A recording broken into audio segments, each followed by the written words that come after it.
من جديد. المدرب واللاعبين يخيبون ظن نادي الوداد وآمال جماهيره، وهذه المرة بالخروج المخيب من كأس العرش بعد أداء باهت لا يليق بتاريخ الفريق. الخسارة اليوم لم تكن مفاجئة بقدر ما كانت نتيجة طبيعية لمسار فني مرتبك يقوده مكوينة منذ بداية الموسم. منذ استلامه زمام الأمور لم نشاهد تطورا حقيقيا، لا على مستوى الأداء ولا على مستوى النتائج، بل إن الفريق فقد شخصيته وهيبته وتحول إلى مجموعة تلعب بلا روح أو هوية واضحة.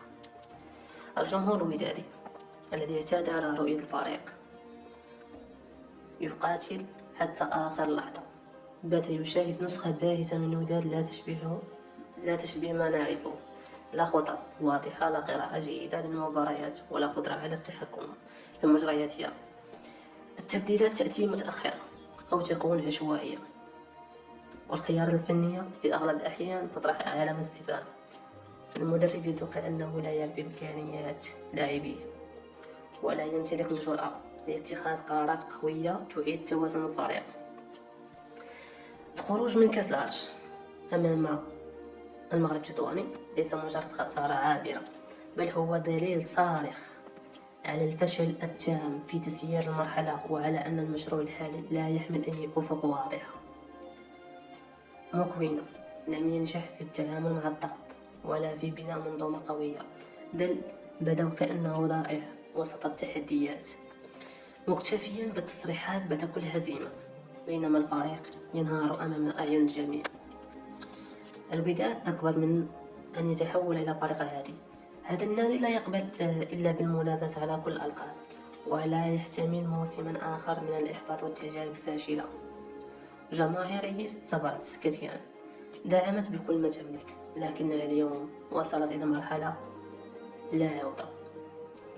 الأصوات تتعالى والغضب يتصاعد، والرسالة واحدة وواضحة: شكرا على المحاولة، ولكن آن الأوان أن ترحل يا مكوينة.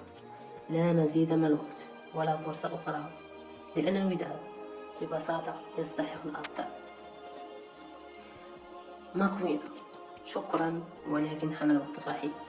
منذ توليك مهمة تدريب نادي الوداد الرياضي، عاش الجمهور الودادي على أمل استعادة الأمجاد وإعادة الفريق إلى سكة الانتصارات، لكن الواقع مع مرور الوقت أصبح بعيدا عن التطلعات، بل وأقرب إلى الإحباط المتواصل. لا أحد ينكر أن مكوينة جاء في ظروف صعبة، لكن المدرب الحقيقي يقاس بقدرته على صنع الفارق، لا تكرار الأعذار. قراراته الفنية الغريبة، اختياراته للتشكيلة وتكتيكاته المتحفظة، كلها أمور جعلت الوداد فريقا باهجا يفتقر إلى الروح والشخصية التي عهدناها. الجمهور الذي لا يتوقف عن دعم الفريق في السراء والضراء يستحق رؤية وداد قوي مقاتل، لا فريق تائه بلا هوية. لقد صبرنا طويلا، وإن انتظرنا تحسنا لم يأتي، والنتائج تتحدث عن نفسها. مكوينة، ربما كنت مدربا جيدا في المحطات السابقة، لكن الوداد ليس فريقا عاديا. هنا لا مكان لمن لا يعرف كيف يصنع الفارق في اللحظات الحاسمة. وهنا نقولها بوضوح واحترام: شكرا على المحاولة، لكن الآن الأوان أن ترحل. نادي الوداد أكبر من أي اسم، والتاريخ لا يرحل من يخذل طموحات الجماهير.